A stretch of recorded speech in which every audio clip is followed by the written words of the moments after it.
I've got 2% battery and one flickering bar of signal. I can't make calls, but if I leave this here, maybe someone will find it. Maybe someone will listen. If you're thinking of doing a Himalayan trek, solo remote soul cleansing, do it. But if someone like my friend Josh insists on tagging along, don't let them. I don't care if you've known them since uni. I don't care if they say things like, "It will be my healing era." Some people shouldn't come to places like this. Some things don't want to be seen or filmed. And now, something is out there. It already took Josh. It took another man before him. And now, it's pacing outside the hut I'm hiding in, dragging something heavy through the snow. I'll explain, just don't scroll past. I don't know how long I have. I came here alone. That was the plan anyway. 10 days through rugged mountain passes, a trek up into thin air and silence. I wanted time to think, to escape, but then Josh found out. Josh, who somehow manages to be both shredded and insufferable. He's one of those guys who isn't technically an influencer, but has 3,500 followers and a highlight reel called Soul Food. He lives for attention, speaks in hashtags, and treats every moment like a TikTok audition. His idea of roughing it is staying somewhere without oat milk. When I told him where I was going, he lit up. "Dude, that's perfect. I've been craving altitude vibes. Can we sync calendars?" I tried to say it wasn't that kind of trip, that it wasn't about content, but he wore me down, said he needed a reset, brought a drone and a ring light. Yes, really. By day 2, I was considering pushing him off a cliff. He kept stopping to film, shirtless boomerangs on a ridge, selfie videos with dramatic exhale captions. At one point, he recorded himself fake sobbing in front of a mountain range. I asked if he was okay. He said he was practicing for a reel called Letting Go. Then came the bridge. It was long, swaying, and strung high above a roaring glacial river. Yaks were lined up behind us with Sherpas guiding them, bells clinking. The path was narrow, one person at a time, and Josh, of course, decided this was the perfect place for content. He stopped mid-bridge, took off his jacket, pulled out the tripod, unfolded the ring light. I shit you not, balanced it on the bridge cables. Traffic backed up behind us. Trekkers, porters, yaks breathing heavily. Josh held up a peace sign. "Just a sec," he called back. "Need the good light."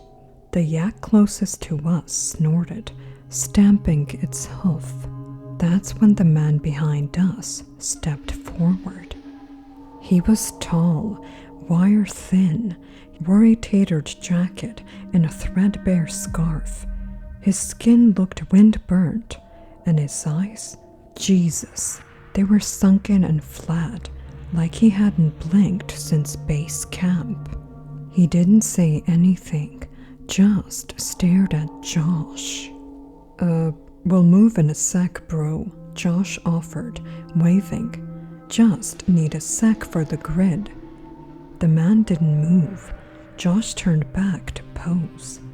Then the man shoved past. The ring light tipped. It hit the cable, slid, bounced, and then tumbled down, down into the freezing white rapids below. Josh lost it.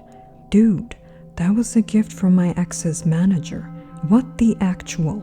The man turned, slowly, deliberately. His head tilted a few degrees too far.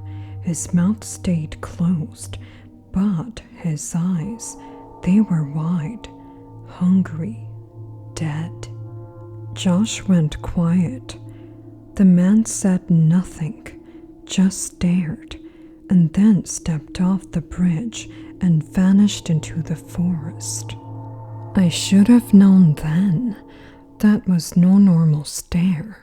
That was a warning. We didn't see him again that day. Josh sulked, mumbling about toxic people and jealous energy.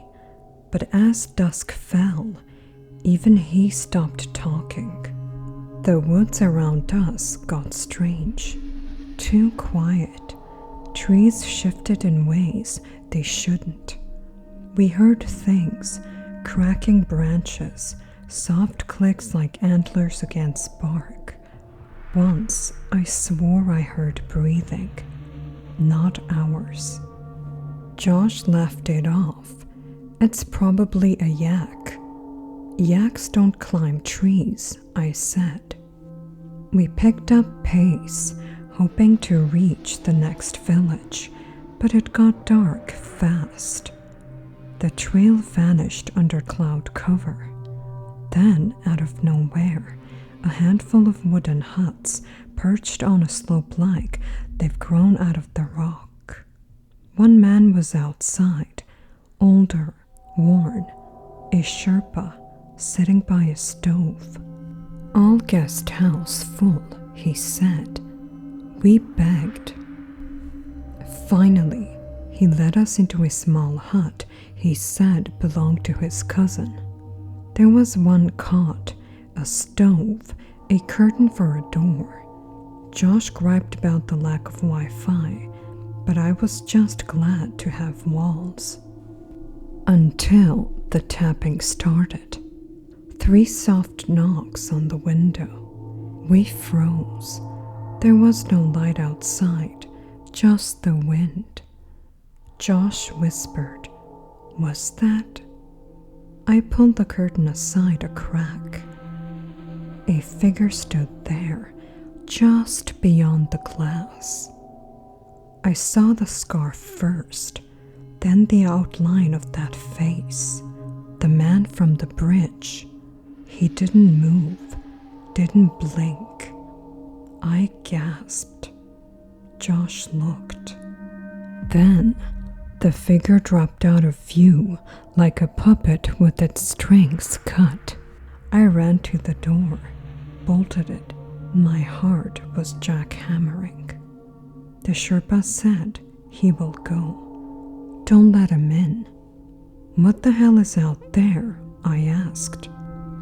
He didn't answer. We were both still shaken from the tapping at the window. Josh had stopped pacing and sat in the corner, scrolling through his photos. He kept the volume off, for once. I'm deleting all of this shit when we get back, he muttered. Not worth it. Then he stopped. Wait. He zoomed in on one of the shots from earlier, from the bridge. It was a wide angle, mostly just him, shirtless, grinning, holding a peace sign, with yaks and the mountains behind him. But in the tree line, far back, almost buried in shadow, was a shape. It could have been a rock, a tree, or a hunched figure, tall and wrong, with what looked like a head too small for its body, and one long arm against the bark. Josh went still. He swiped to see another photo, one I didn't remember him taking. Same setting, different pose. And there it was again. Closer this time, still half hidden, but undeniably there. The face, if you could call it that, was blank. Not blurry blank, like a featureless mask had been stretched over it. No nose, just a slit where the mouth should be. "Dude," Josh whispered. "What the fuck is that?" I felt something shift in the air, like the mountains had stopped breathing. He turned his phone off. We sat in silence. Later that night, we were still awake. Josh was pacing, saying it must have been a prank. Then we heard it again, a shuffle at the window. He yanked the curtain aside. The man was back. His face was pressed to the glass. But something was wrong. He wasn't moving. His mouth hung slightly open, but not breathing. His eyes looked dried out. Then we saw it. Fingers, huge cracked fingers, wrapped around the top of his skull, holding him up. The body wasn't standing. The body was gone. And behind it, something crouched. It filled the edges of the frame, fur matted with blood, shoulders hunched like a beast that had learned how to mimic human posture, but not well. Hooves scraped the earth. The stench hit us, wet fur and rot. And then it slammed the head into the window. Glass cracked. Josh screamed. I pulled him back as the Sherpa rushed in with the burning log. He shoved it into the fire pit and muttered something low and desperate in a language I didn't know. We didn't sleep. At some point near dawn, Josh snapped. "I'm not dying in a mud hut," he hissed. "This is insane." He grabbed his phone light and left. I begged him not to. 10 minutes later, the screaming started and stopped. Now, there's something circling the hut. I looked out once, saw hooves, and then Josh, or what was left. It was holding his head, the flesh scraped clean off his skull, wearing his skin like a carnival mask. The beast looked straight at me through the slit in the curtain, through what was left of Josh's face. It grinned. The teeth were sharp and jagged. The mouth was too wide with crooked lips. It knows I'm in here.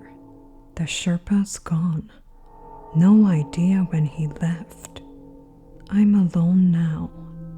I can hear it breathing.